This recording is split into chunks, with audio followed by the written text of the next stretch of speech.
Hello. Hi, this is my channel. Today I'm going to discuss art materials. That's what my videos will be about. And I'm an artist and a writer, and I've got about 45 years at least or more experience in making art. My first job was for the Hospital for Sick Children, designing a pamphlet for them that they wanted to reach a larger audience, and I did that when I was about 15, and I got paid 20 bucks, so that's pretty good. So every week I'm going to review a specific material and talk about it, and I know a lot about a lot of different materials. Anyway, so this is a watercolor paper block. You just call it a watercolor block. It is from Arches. That is not pronounced Arches. It's made in France. They started in 1492 when Columbus sailed, and I believe they're still making it the same way. It's pronounced Arches. Arches. If you go to France and go in an art supply store and ask them for Arches Watercolor Block, they will laugh and kick you out of the store, call you stupide, which means stupid. Anyway, moving on. This is a 12-inch by 16-inch block.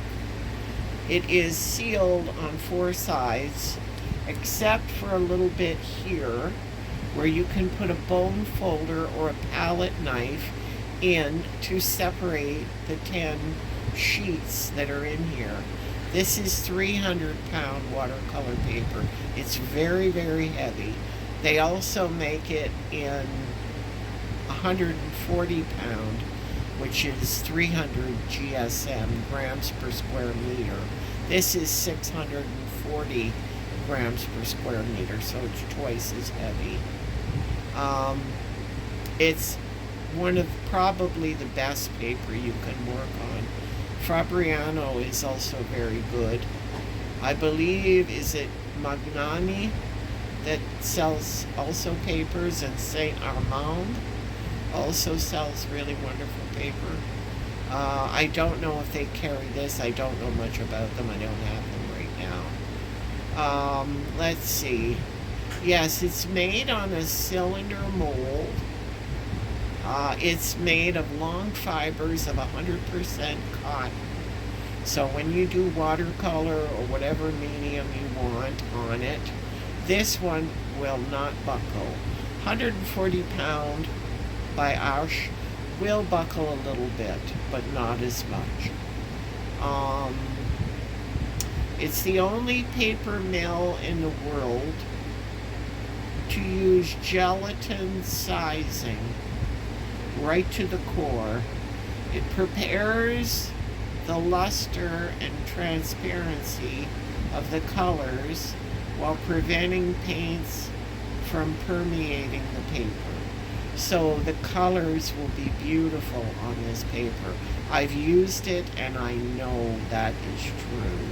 Each brand of paper has its own properties. There's also Saunders Waterford by St. Cuthbert's Mill. They also make great paper. With that kind of paper, you can actually correct watercolor mistakes. With this one, I don't know if it's that easy to do. This paper, watercolor paper, has a little bit of a bumpy texture. There's fine, which is this. There's hot press, which is very smooth and a bit shiny. And then there is rough. Rough has a lot of little bumps, a lot of tooth to the paper. Tooth means little bumps to catch the granulating watercolor pigment from the watercolor paint. Granulating paint is beautiful. all brands make granulating paint, like Daniel Smith, Roman Schmal, Winsor and Newton. They're really good. There can be smaller companies like independent handmade watercolors that are quite good also. So let me see. This paper is archival. Watercolors are not necessarily archival, but the paper you use them on can be.